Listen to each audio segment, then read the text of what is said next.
Hello everyone, welcome back to Nanster classes and this is नैश्री। आज के इस लेक्चर में मैं UP triple S C PET exam के लिए मध्यकालीन भारत में मुगल वंश को पढ़ाने वाली हूँ। पिछले लेक्चर में मैंने मुगल वंश की शुरुआत की थी, जहाँ पर मैंने आपको बाबर के बारे में पढ़ाया था। आज के इस लेक्चर में हमें बाबर से आगे जो शासक रहे हैं उन सभी के बारे में पढ़ना है।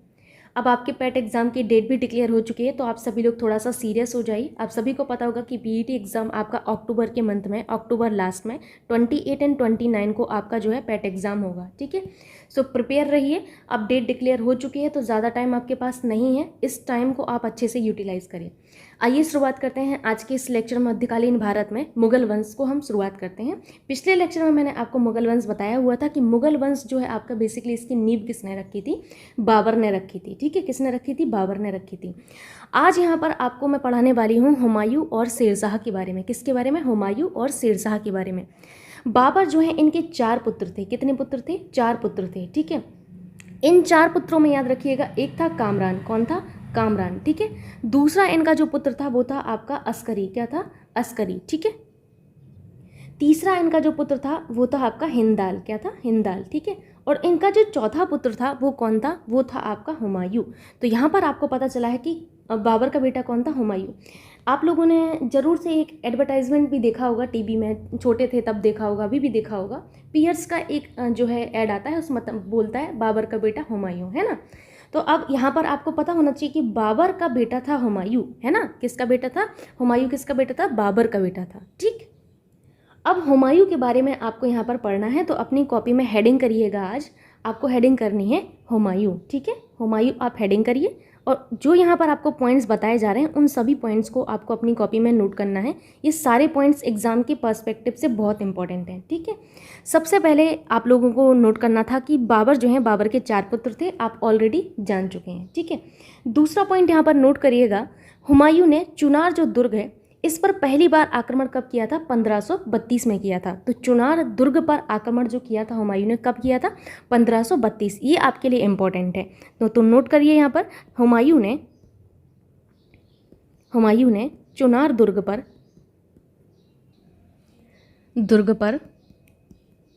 पहली बार आक्रमण, ठीक है, पहली बार आक्रमण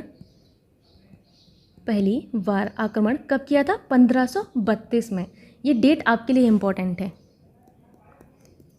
ठीक, दूसरा पॉइंट आपको नोट करना है, हुमायूं जो थे, हुमायूं ने कालिंजर पर भी आक्रमण किया था। कब किया था?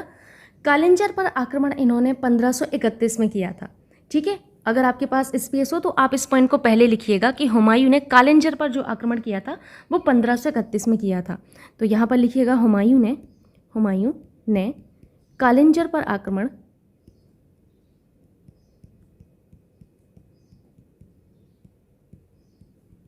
1531 में किया था। ठीक, अब हुमायूं के द्वारा लड़े गए जो युद्ध हैं ये आपके एग्जाम के पर्सपेक्टिव से इंपॉर्टेंट होते हैं कि इनके द्वारा कौन से युद्ध लड़े गए। तो हुमायूं के द्वारा टोटल 4 युद्ध लड़े जाते हैं। कौन कौन से युद्ध लड़े जाते हैं? सबसे पहला देवरा का युद्ध, दूसरा चौसा का युद्ध, तीसरा कन्नौज या बिलग्राम का युद्ध, एंड चौथा सरहिंद का युद्ध। ये चारों युद्ध बहुत ही ज़्यादा इंपॉर्टेंट हैं और इन चारों युद्ध के बारे में ही एग्जाम में पूछा जाता है। ठीक, सो इनसे सीक्वेंस आपसे पूछ लिया जाता है पहला, तो दूसरा ये पूछ लिया जाता है कि कब हुआ था, तीसरा क्वेश्चन यहाँ से ये पूछ लिया जाता है कि किन किन के बीच में ये युद्ध आपका लड़ा गया था। सो आइए इन चारों युद्ध के बारे में जानते हैं। आपको अपनी कॉपी में सब हेडिंग करना है युद्ध। आपको अपनी कॉपी में सब हेडिंग करना है युद्ध। अगर मैं युद्ध की बात करूं तो सबसे पहले आपको नोट करना है कौन सा? सबसे पहले आपको नोट करना है देवरा का युद्ध। कौन सा? देवरा का युद्ध। अगर मैं देवरा के युद्ध की बात करूं तो सबसे पहले आपको ये जानना है कि देवरा का युद्ध हुआ कब था। देवरा का जो युद्ध हुआ था ये आपका 1532 में हुआ था। तो आपको सबसे पहले यहीं पर नोट कर लेना है 1532। कब हुआ था? 1532 में देवरा का युद्ध हुआ था। किस किस के बीच में हुआ था? अफगान और आपके जो अफगान हैं इनका जो नेतृत्व किया था ये महमूद लोदी ने किया था और हुमायूं की सेना के बीच में हुआ था। इसमें जो अफगान विद्रोही हैं इनको 1532 में आपका परास्त कर दिया गया था। किसके द्वारा? हुमायूं की सेना के द्वारा। तो आपको इतना नोट करना है, अफगानों की सेना का नेतृत्व किसने किया था? महमूद लोदी। ठीक, महमूद लोदी आपको याद रखना है, महमूद लोदी लोदी और हुमायूं की सेना के बीच, और हुमायूं की सेना के मध्य। ठीक, जिसमें हुआ क्या था, जिसमें परिणाम आपका ये हुआ था कि अफगान विद्रोहियों को परास्त कर दिया गया था। तो आपको नोट करना है आगे, अफगान विद्रोहियों को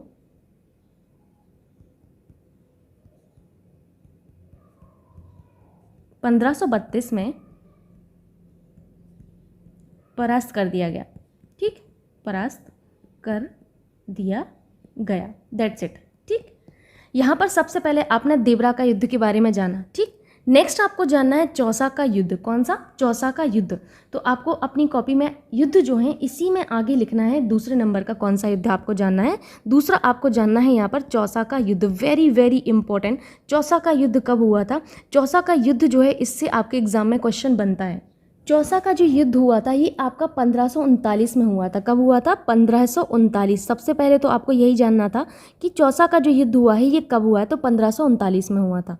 ठीक है, 29 जून अगर याद रख पाएँ तो अच्छी बात है, वरना आपको सिर्फ 1539 याद रखना है कि 29 जून 1539 को। ठीक है, आधुनिक जो बिहार है आपका, आधुनिक बिहार, यहाँ का एक आपका जिला है बक्सर जिला, इसमें स्थित चौसा जो गांव है यहाँ पर ये आपका युद्ध लड़ा गया था। तो चौसा का युद्ध कहाँ पर लड़ा गया था? बिहार राज्य के बक्सर जिले के चौसा ग्राम में। ठीक है, कहाँ पर? चौसा ग्राम या चौसा गांव में आपका लड़ा गया था। तो यही आपको नोट कर लेना है। आधुनिक बिहार राज्य के बक्सर जिले में स्थित चौसा गांव के पास लड़ा गया। ठीक है, कहाँ पर? चौसा गांव में ये लड़ा गया था। किस किस के बीच में ये आपका युद्ध लड़ा गया था, तो ये आपको जानना है। तो चौसा का जो युद्ध है ये भारत के जो मुगल सम्राट हुमायूं हैं और जो सूरी साम्राज्य के संस्थापक शेरशाह सूरी हैं, इनके मध्य हुआ था। तो यही आपको नोट कर लेना है कि चौसा का जो युद्ध है, चौसा का युद्ध भारत के मुगल सम्राट हुमायूं और सूरी साम्राज्य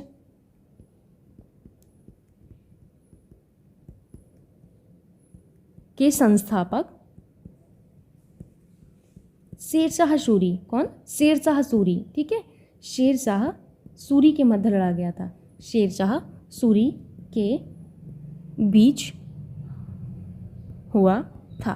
ठीक है, सो इतना आपको जानना था चौसा का युद्ध के बारे में। इस युद्ध में हुआ ये था कि शेरशाह सूरी विजय हुआ था और हुमायूं जो है अपनी जान बचाने के लिए रणभूमि से भाग गए थे। तो यहाँ पर एक लास्ट पॉइंट नोट कर लीजिएगा कि इसमें शेरशाह सूरी की विजय हुई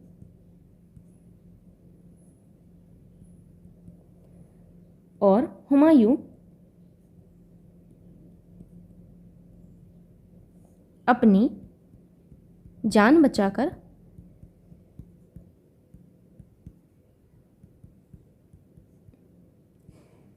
रणभूमि से भाग गए। ठीक है, तो आपने क्या जाना चौसा के युद्ध के बारे में? आपने चौसा के युद्ध के बारे में जाना है। जो चौसा का युद्ध है ये कब हुआ था? पहला पॉइंट, चौसा का जो युद्ध है ये 1539 में हुआ था। ठीक है, 29 जून 1539 को आपका जो है आधुनिक जो बिहार है यहाँ का एक जिला है बक्सर, यहाँ पर एक गांव है चौसा गांव, यहाँ पर ये बेसिकली हुआ था, इस वजह से इसको चौसा का युद्ध कहते हैं। चौसा का जो युद्ध है किस किस के बीच में हुआ था? तो आपने जाना ये शेरशाह के बीच में, किसके बीच में? शेरशाह सूरी के बीच में, और किसके बीच में? हुमायूं के बीच में हुआ था। तो यही आपके लिए इंपॉर्टेंट बनता है कि किन किन के बीच में हुआ था। इस युद्ध में शेरशाह सूरी विजय हुए थे और हुमायूं जो है अपनी जान बचाने के लिए इस युद्ध से आपके रणभूमि से आपके भाग गए थे। ठीक, चौसा का युद्ध आपने जान लिया। अब तीसरा जो आपको युद्ध जानना है वो कौन सा जानना है? वो जानना है आपको कन्नौज या बिलग्राम का युद्ध। तो आपको हेडिंग करना है अपनी कॉपी में तीसरा, कन्नौज या बिलग्राम। कन्नौज या बिलग्राम, अगर मैं बात करूँ कन्नौज या बिलग्राम का युद्ध कब हुआ था, तो पहला आपको यही पॉइंट जानना होगा, ठीक है। कन्नौज या बिलग्राम, कन्नौज या बिलग्राम के युद्ध की अगर बात की जाए तो ये जो आपका युद्ध हुआ था ये आपका 1540 में हुआ था। कब हुआ था? 1540 में हुआ था। किस किस के बीच में हुआ था? तो ये अगेन आपका हुमायूं और शेरशाह के बीच में हुआ था। किसके बीच में? हुमायूं और शेरशाह के बीच में, और शेरशाह के बीच में हुआ था।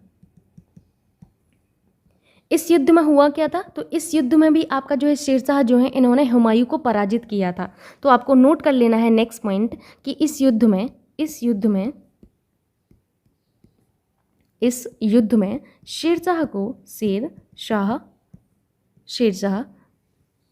शेरशाह ने हुमायूं को पराजित किया। और इसी युद्ध में शेरशाह सूरी ने जो हुमायूं हैं इनको भारत से पलायन करने के लिए भी विवश कर दिया था। क्यों? क्योंकि ये ऑलरेडी एक युद्ध में चौसा का जो युद्ध है उसमें भी हारा चुके थे। अगेन कन्नौज के या बिलग्राम के युद्ध में भी यही हुआ। तो नोट कर लीजिए नेक्स्ट पॉइंट कि इस युद्ध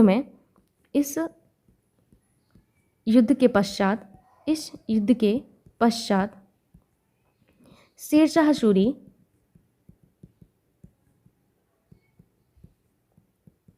ने हुमायूं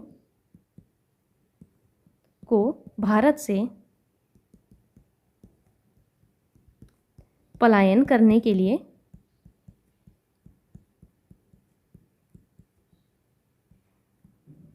विवश कर दिया था।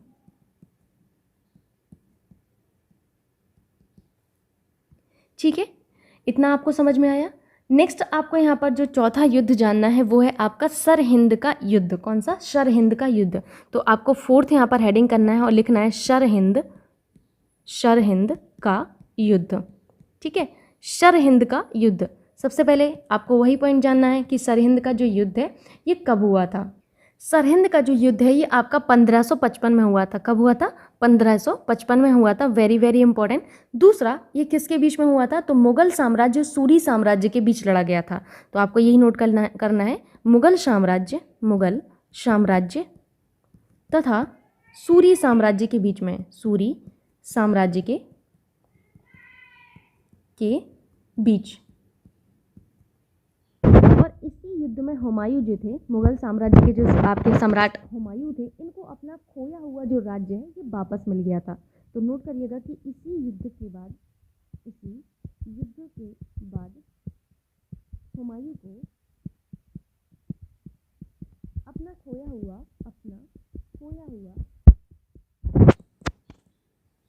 साम्राज्य वापस मिल गया।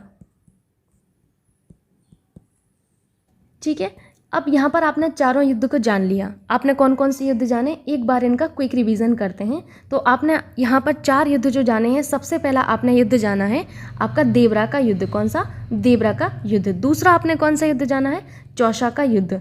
ये वो युद्ध हैं जो हुमायूं के द्वारा लड़े गए। तीसरा आपने कौन सा युद्ध जाना है? कन्नौज का युद्ध, या कन्नौज के युद्ध को ही हम लोग बिलग्राम का युद्ध भी कहते हैं। तो आपको कंफ्यूज नहीं होना है, कन्नौज या बिलग्राम दोनों ही आपको याद रखना है। एंड चौथा यहाँ पर आपने जाना सरहिंद का युद्ध। कौन सा जाना? सरहिंद का युद्ध आपने जाना। ये 4 युद्ध आपको अपने माइंड में रखने हैं। देवरा, चौसा, कन्नौज, सरहिंद। देवरा, चौसा, कन्नौज और सरहिंद, ये 4 युद्ध हैं जो कि हुमायूं के द्वारा लड़े जाते हैं। ठीक, याद रखेंगे आप लोग इन चारों युद्ध के बारे में। अब यहाँ पर हमें बेसिकली ये जानना है कि जो आपका जो मध्यकालीन भारत मैंने आपको पढ़ाया, तो सबसे पहले मैंने आपको दिल्ली सल्तनत पढ़ाया था। क्या पढ़ाया था? दिल्ली सल्तनत पढ़ाया था। आप लोगों को याद होगा। ठीक है, दिल्ली सल्तनत में मैंने आपको बताया था कि आपके जो सिक्के जारी किए वो किस शासक ने किए थे, है ना। लेकिन अगर मैं दिल्ली सल्तनत के बाद की बात करूँ तो उसके बाद आपका मुगल आपका साम्राज्य आ जाता है। मुगल साम्राज्य में अगर मैं बात करूं तो मुगल साम्राज्य में जो स्वर्ण मुद्रा है, ध्यान से सुनिएगा, मुगल साम्राज्य में जो स्वर्ण मुद्रा है ये सर्वप्रथम किसके द्वारा आपका बेसिकली प्रचलन में लाया गया? तो ये हुमायूं के द्वारा ही लाया गया था। मैं ये बात कर रही हूँ कब की? मैं ये बात कर रही हूँ आपके सल्तनत जो आपके दिल्ली सल्तनत है उसके बाद। दिल्ली सल्तनत के उपरांत हुमायूं द्वारा ही सबसे पहले आपकी जो स्वर्ण मुद्रा है इनका प्रचलन किया गया था। ठीक, इस चीज़ को आपको याद रखना है। नेक्स्ट यहाँ पर जो पॉइंट बनता है एग्जाम में वो बनता है हुमायूं का मकबरा। तो आपको अपनी कॉपी में हेडिंग करना है मकबरा।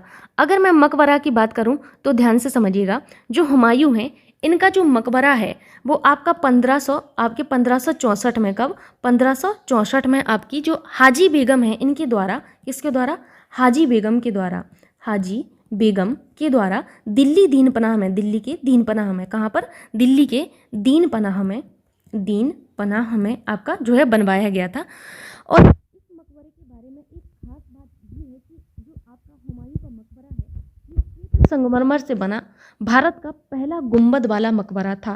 तो यही नोट कर लेना है कि श्वेत संगमरमर से बना, संगमरमर से बना यह भारत का पहला गोल गुंबद वाला,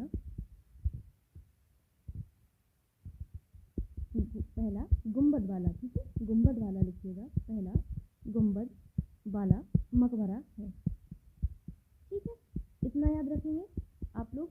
मकबरे के बारे में देखिए एग्जाम में बनता है, इनका मकबरा कहाँ पर है, दिल्ली दीन पनाह में, और हाजी बेगम के द्वारा बनवाया जाता है। किसके द्वारा बनवाया जाता है, हाजी बेगम के द्वारा। और ये आपका भारत का पहला श्वेत संगमरमर से बना गुंबद वाला मकबरा है, ये आपके लिए इम्पोर्टेंट था। ठीक, सो यहाँ पर आपका जो हुमायूं है, हुमायूं से रिलेटेड जितने फैक्ट्स थे वो आप जान चुके हैं। ठीक है, नेक्स्ट हमें जानना है शेर शाह सूरी के बारे में। तो आपको यहाँ पर नोट कर लेना है शेर शाह। क्या नोट करना है आपको, शेर शाह। क्या, शेर शाह। अगर मैं शेर शाह की बात करूं तो फरीद बाद में ही आपके जो है शेर शाह बना था। जो फरीद था, फरीद ही बाद में शेर शाह बना था, इस चीज़ को याद रखिएगा। शेर शाह जो था इसने जो घिसे पिटे सिक्के थे इनके स्थान पर शुद्ध सोने, चांदी और तांबे के जो सिक्के हैं इनको चलाया था।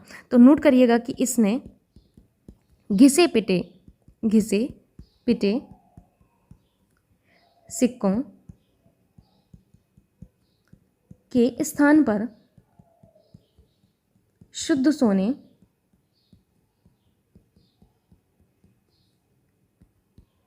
चांदी एवं तांबे के सिक्कों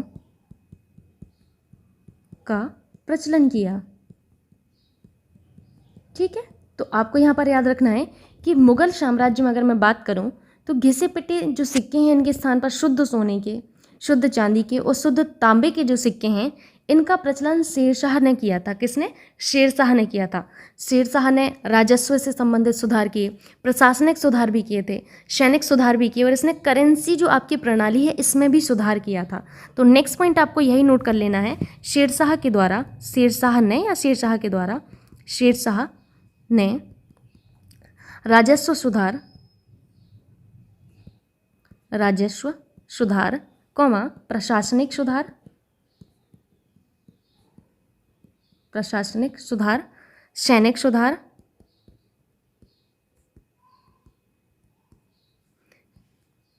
तथा करेंसी प्रणाली में भी सुधार किया। ठीक है, याद रखेंगे। अब यहाँ पर आप लोगों को याद रखना है कि शेरशाह के द्वारा जो अंतिम इनका जो बेसिकली अभियान था वो कालिंजर अभियान था। कौन सा अभियान था, कालिंजर अभियान था। तो नोट करिएगा कि कालिंजर अभियान, कालिंजर, कालिंजर, ठीक है, कालिंजर है ये, ठीक है, कालिंजर अभियान शेरशाह का अंतिम अभियान था। ठीक है, अंतिम अभियान था, याद रखेंगे। अगर मैं इनके मकबरे की बात करूं तो देखिए इनका मकबरा बहुत इंपॉर्टेंट है कि इनका मकबरा कहाँ पर है। शेरशाह का जो मकबरा है, शेरशाह का मकबरा, शेरशाह का मकबरा कहाँ पर है, तो शेरशाह का जो मकबरा है ये आपके बिहार के सासाराम जो आपका जिला है यहाँ पर है। कहाँ पर है, सासाराम नामक आपके बेसिकली स्थान पर है। इस चीज़ को याद रखिएगा, बिहार के सासाराम में, बिहार के सासाराम में, बिहार के सासाराम में इनका मकबरा है। वेरी वेरी इंपॉर्टेंट, याद रखेंगे आप लोग। जो शेरशाह है, ये शेरशाह सूरी ने जौनपुर जो है आपके, जिसको पूर्व का सिराज कहा जाता है, यहाँ से शिक्षा प्राप्त की थी। ये भी पॉइंट बन सकता है, तो नोट कर लीजिएगा कि शेरशाह ने जौनपुर को आप सभी को पता है ना, पूर्व का सिराज बोला जाता है। क्या? पूर्व का सिराज इसको बोला जाता है। यहाँ से शिक्षा ग्रहण की, जौनपुर से शिक्षा ग्रहण की। पूछा जाता है किसने जौनपुर से शिक्षा ग्रहण की, तो आपके शेरशाह ने ग्रहण की थी, शिक्षा ग्रहण की। याद रखेंगे आप लोग। इसके अलावा आपको यहाँ पर याद रखना है शेरशाह के बारे में। जो शेरशाह हैं, इन्होंने शुद्ध चांदी का रुपया और तांबे का दाम चलाया था। तो आपको यहाँ पर याद रखना है कि शुद्ध चांदी का, जो आपका शुद्ध चांदी का रुपया, ठीक है, शुद्ध चांदी का तो रुपया था, ठीक है, क्या था? रुपया था। और तांबे का दाम था, क्या था? तांबे का दाम। तो कभी भी अगर पूछा जाए कि तांबे का दाम किसने चलाया था, तो तांबे का दाम शेरशाह ने चलाया था। और शुद्ध चांदी का जो रुपया है, ये किसने चलाया था? शेरशाह ने चलाया था। ठीक, इस चीज़ को याद रखेंगे। इनकी जो मृत्यु हुई थी वो कहाँ पर हुई थी? इनकी मृत्यु कालिंजर में हुई थी। कहाँ पर? कालिंजर में इनकी मृत्यु हुई थी। बस आपको शेरशाह के बारे में इतना ही जानना था। और यहाँ पर आज के इस लेक्चर में आप लोगों ने हुमायूं और शेरशाह के बारे में पढ़ा।